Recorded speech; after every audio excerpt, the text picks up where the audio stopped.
I really believe, obviously, that Shannon is not going to continue this narrative. I mean, I would be no way. Bizarre. Yeah, so that made me feel a little bit more safe in this space.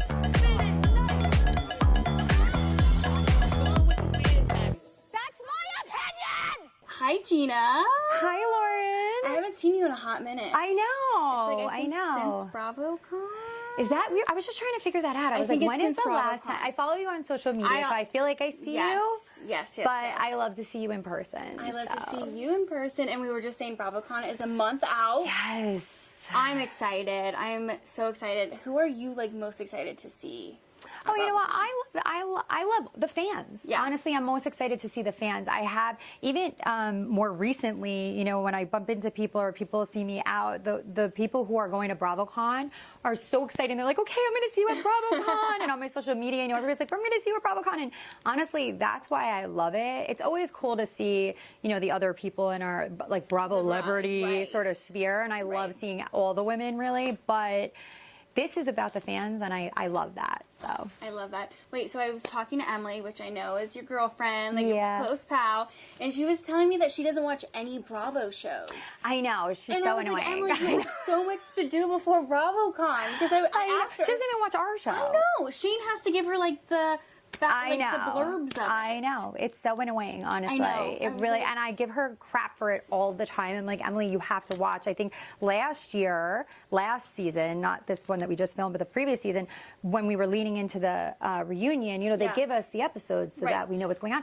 And we usually share, like, we'll share a hotel room the night before. Yeah, and I'm like, Emily, you have to watch this. And I literally put it on my laptop and forced her to watch it while she was in the bed with me. And I was like, you need to know what's going on. What people are saying about you, because I feel like the shadiest part is the confessionals. But to be honest, she actually doesn't need to know what's going on, because I would say she also really does handle herself pretty well for not watching it. Yeah, so no true. problems there. We did also talk about the reunion. Yeah. And she said a lot of stuff happened. Mm-hmm. I think for me personally, it's interesting because I remember after my first reunion ever, I was like so affected by it, because I had just never been in that situation and that level of like heightened emotion for that long duration of time. And it was a lot for me. And then I think like the next couple, you just kind of get used to it.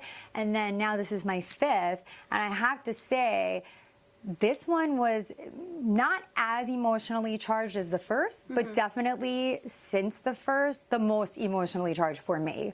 My kids are this close to being on social media. You put clickbait out there. Gina, mom, CPS, children almost taken away. My children, for them to see that and get hurt by that, and you don't even know their names. This year, everything that happened really between Shannon and I was like very emotionally charging for me. And obviously circumstances have changed since the reunion, right? Yes. And so I am sympathetic towards her situation. I am not going to make that worse than it already is for her. And I feel for her, you know? And so I think that really also kind of made me let go of a lot of stuff that maybe I was holding on to. I will say during the reunion, I found it very hard because I didn't feel like I made any progress with her. But then after we were done filming, she actually did, when we were still on set on stage, she came up to me and she gave me a hug and she was like, Gina, you know, I don't know what happened between the two of us, but I really hope that we can get back to, there was a time when we did get along and we were hanging out. And, you know, if nothing else, I've known Shannon for 6 years. Right. And I have a lot of history with her, and I don't like to have bad blood with anyone. So, like, I would love to get to the point where we could get back on track, but I also feel like right now for Shannon, that should be the least of her concerns. I think she should be concentrating on herself, her health, and her wellness, and I'm not here to make that any harder for her than it already is. You're talking about Shannon's DUI arrest. A lot of fans I know were thinking, oh, Gina must feel vindicated, or she might feel something after that happened. Obviously, you said you're very sympathetic, but was there a part of you that kind of felt a little vindicated by that? I mean, I would be lying if I didn't say, yeah, you know what I mean? There was at least what I felt like, not vindicated, but I think what I'm really feeling is maybe now Shannon will actually see things from my point of view. Right? And I think it's really hard to get somebody who's not in your shoes to see things from your perspective. And I think that this is obviously going to give Shannon a huge perspective on all of this.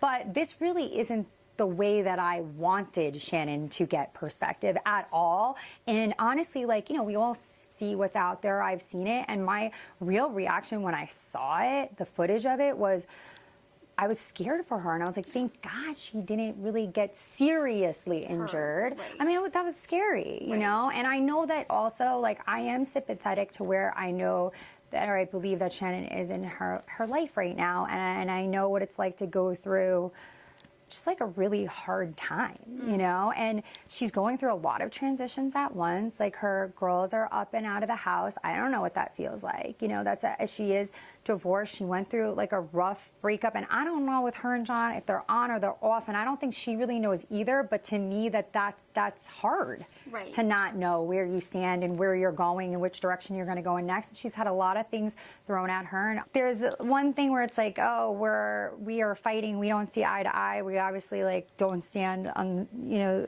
we don't agree on a lot or see things the same way, but this is something bigger than that. This is something bigger than our stupid, you know, now it makes everything look so silly now. Right. It's unfortunate, you know. But I just keep saying, because this is truly how I believe, what I believe in is that, you know, I really, really, truly believe you are not defined by the mistakes you make. You are defined by the way you respond to the mistakes that you make. Everybody will make mistakes in life. Some will be worse than others, but how you handle it and how you move forward, and that determines who you really are inside. And I hope that she uses this as an opportunity to better herself. So I was going to say, what would your advice be for her going forward? That would be my advice, you know, to use this as an opportunity to find personal growth, to look at something that is very difficult to look at and take responsibility for it. Right. And then hope that you can move on from it, and hope that the people that are in your life that do support you and care about you will help you to move on from it. Right. And champion you for hopefully what will become positive behavior, right, you know? And like, I think that for me, that is what I was looking for from her for the last 4 years, you know? And that's where I started to have a really hard time with it, because I just felt like, look, I'm doing all this great stuff in my life. Why can't we just talk about some of that? Like, why do we have to keep being brought back to this place? Right. And it became really hurtful to me, you know? And now we're adding on stuff that's just not true and not necessary and bringing it back. And it felt like a personal attack on me. Right. I didn't get it. Have you reached out to her or anything? No, she did text, right, you know, I think it was the morning of, and it was just asking to not speak out or respond to media, which I totally understand. I'm sure she was very scared, didn't know what I was going to say, and I'm sure that I was probably the most concerning of her cast members, you know, which I understand, but even to that point, it makes me upset, because it's like if Shannon, I feel like it's like if she really knew me, she would know that I would never do that, you know? And that's the whole point of this, is like, I'm just trying to get you to understand that, like, you have this idea of who you think I am in your minds and in your heart, and it's just not true. It's just not there. Like, I'm not doing anything to you. And outside of that, I haven't had any communication with her, because to be completely honest and fair, like, me supporting her is like doing what I can, which is being here, saying the truth, and being supportive from afar. I think it would be really phony baloney if I was like, oh, now I'm going to be like bringing her flowers and like be up her butt about all of this and text her all the time. Like, we don't have that relationship. So to me, the best thing that I can do is just be truthful and as supportive as I can from a distance. You know, wish her well, hope that good things are happening over there and that she's making, you know, the right steps to move forward, and give her space. I think that's like the most smart thing to do. 1,000%. Yeah, I mean, and I do hope, I know that some of the other women are there for her. Right. And I'm happy for that. But they have a closer relationship with her. Right, so it's appropriate. It would be a little phony if all of a sudden... Let's be honest, she don't want me. She don't want me there. And that's okay. That's okay. Right. It's okay. Yes. It's fine. Yeah. Well, I love all the things that you said because you are being very supportive and you could go the low route but you're taking the high road with it all. So I think that's amazing. Go back to the reunion because you did briefly say that you came to a point where you're like, I don't know if I can handle these women. And I saw that in the trailer and I'm like, Gina, no, you cannot leave. And I know a lot of fans were like, wait, is she not going to come back? So what can you tell us about that? It got scary for me when I felt like I just started to feel this overwhelming feeling like I needed to protect my children. Right. And even now it gets me emotional because that was very upsetting to me. And my kids are still young, but they're getting to that age where they're this close to wanting to being on, social media. It's not that far away, and having phones and having friends who have social media and phones. And the thought of them seeing some of these false rumors and these things, this false narrative that's being put out there, and then my kids coming to me and thinking, was I almost taken away? Right. And which is completely insane and not true, but also my children don't know that, maybe their friends don't know that, and that just made me feel this overwhelming desire to protect them and create distance from that. And I don't think people really understand that at the end of the day we're human beings, and my children are human beings. Right. And you just, like every other mom, you just want to keep them safe. And if I had to choose between this opportunity, this job, and this life, and my kids every single day, every single time, I'm picking my kids. And you can't pay me enough money, you can't give me enough limelight to make me not put my kids first. And so I felt like I was getting kind of backed into a corner with this. And then I was also like, when does it stop? What is going to be next? What is going to be spread next about me and this situation and my kids for something that happened 4.5 years ago? I've done everything in my power to make myself a better person and recover from it and move on. And I'm not allowed to do that. And I started to feel very boxed in by that. And I felt like it was very unfair. And so to me, you can only control the things that you can control. And so me potentially stepping away is something that I can control. And it's nuts because obviously this changes the circumstances, because I really believe obviously that Shannon is not going to continue this narrative. I mean, I would be no way. Bizarre. Yes. So that made me feel a little bit more safe in this space. So I started to think about it differently, a little bit more recently, but I don't know, it's kind of a scary thing to put yourself out there and to make yourself so vulnerable and to let everybody just judge you and judge your life and judge your kids. It's not the easiest job. No, how can it be easy? Yeah. And especially when you have been so vulnerable about everything. And I feel like a lot of fans know that when Shannon was saying all this, it's like, come on. I know, and that's what everybody kept saying. Then you have the kids, and I know you have Travis's kids. What does Travis think about all of this? What do you think? He's always just so supportive. He'll go with whatever crazy thing I'm going. But and I think that you're right. To the viewers and the fans, they were watching and they were like, that's ridiculous and it's just funny and whatever. But to me, it was real. It's real. And I don't know what people are really thinking. I think I did find a lot.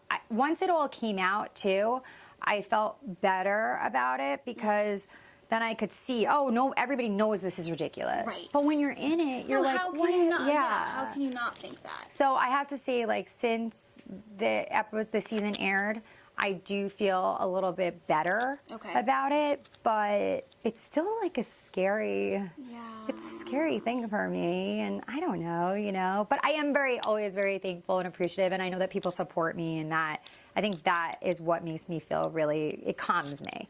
Right. The fact that I know people are out there and they get me. People are out there and they do get you because you would not be here 5 seasons later if they didn't, right? Yeah, I guess that's a good point. Yeah. Look at all the other people that they just... So that's it's like doing it for the underdogs. I feel like. for the underdogs, 1,000%. And I do think because of the situation, what you mentioned, there's no way that storyline continues. Right. Yeah. So I don't know if that, like, maybe that would change your mind. It's hard because it's like on one hand that gives me extreme peace, but on the other hand I feel so bad that like Shannon has to go through something that I know is going to be so hard for her and going to continue to be so hard for her to get that peace. That's not the way I want to have that peace. So it's kind of like a hard. I don't really know what to do with it yet. Okay. So you have a couple months to figure it out, right? Yeah, I guess so. Yeah. Your BravoCon, yeah. maybe going to BravoCon, Yeah. and you know. I mean, look, I'll be there. I don't know what that looks like for Shannon at all, you know, so I don't want to speculate on that. But, you know, should she be there, maybe it could be more of a supportive person for her through that. Right. You know, I'll take her lead. You'll take her lead. Well, I know a lot of people also were questioning whether if Heather will come back next season. Oh, that face. That was a little... Oh, no. I mean, I hope so. I absolutely love Heather. Okay. So I hope so. I think that from what I know, and I talk to Heather, you know, pretty regularly, honestly, and I think she would absolutely still want to be a part of this and a part of this opportunity. She's not like exclusively in LA now. Right. No, she still has a house in Orange County. She still has a house in Orange County. She's not quite sure, you know, what's going to happen with some of her kids in school, so they might be in Orange County still. So Orange County is a big part of Heather's life, and I don't think that her selling her home and then getting these new homes in LA was her moving away from this show. I just think that's, you know, she's expanding on her life. She is expanding, but that last episode in Cancun, you guys... She hated us then. So if it was that night, I'd say 100% she's out. She's pieced out. But, you know, we've all talked it out, and Heather and I have had a lot of conversations about what we think happened this year and this season and our friendship, and I think she feels very, at this moment, secure in maybe not all, but a lot of her relationships with us other ladies on the show. And she knows that she's wanted, and she knows that we love her. Right. Like, how are we not, you know? She has fancy pants. Yes, yes. And I'm like, I love her to death. Sometimes her fancy pants get a little too tight. A little tight. And we loosen them, and then we're back to fabulous, you know? And just like all of us, we have our moments. They're not all amazing and glamorous. And then we move on. As long as you live up to it, which you've always had, Heather has.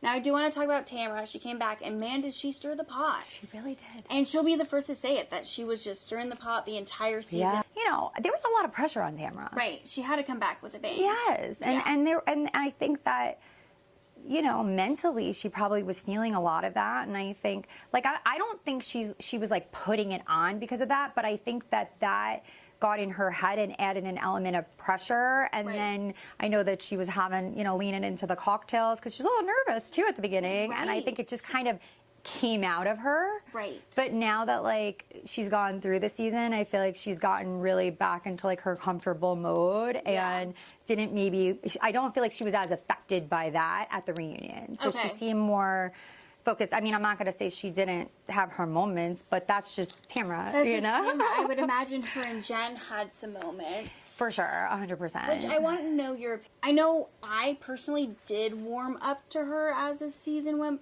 Okay, and Jen's a great girl. Yeah. She's a great woman. She's a very kind person. She is who she really is, I think. I don't know. Like, that whole... I'm still a little confused about the whole thing. And I do think that there is still some, you know, there's definitely still some bad blood there. And I don't think Jen really understands or knows where she quite stands with Tamra. Maybe Tamra doesn't really quite know either. And I think that it's the two of them really needing to work it out. I would be very curious to see how that spills out going into the next season. You know, I think right now they're taking just like a normal, natural distance from each other, but I don't think there's necessarily negativity there, but it's not like they're hanging out. Okay. So I don't really know. I know that Jen's a little confused. Yeah, I would be. Yeah, she too. just, I think, That was, I know like, her she doesn't best get friend it. coming in, and then, Yeah, certainly the person she knew the most, and then that was like a lot. Yeah. A lot. And it is a little confusing. And I think Tamra recognizes that that was a lot and that it's confusing too. And I think she's trying to work it out in her head as well. I don't know, if nothing else, it's very entertaining to watch them work it out, right? It was very entertaining. The napkin thrown, the like, it was all very all of entertaining. it, yes. All very entertaining. Well, speaking of entertaining, that was a segue. That was one of my finest transitions. But love it. Your podcast. We got to talk about your podcast. My before podcast. I let you go. Orange Tell me, Country. it's so good. I love it. Thank you. But tell us a little bit about it for people who haven't listened, but you need to listen. Yes, you really do. Tune in. So Orange Country, I have a co-host, Shane McAnally. He's a very accomplished singer, songwriter, producer. He's won Grammys and Tonys. He co-wrote Shocked on Broadway. Super successful, but also just super hilarious and super real and super wonderful.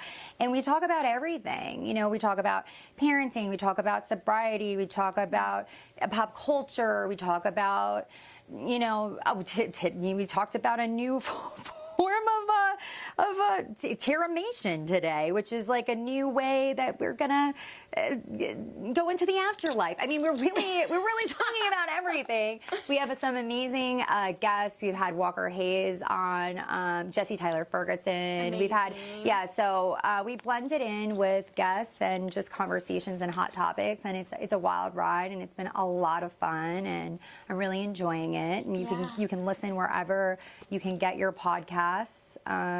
YouTube, Spotify, all the places. Please like, please subscribe. Orange Country.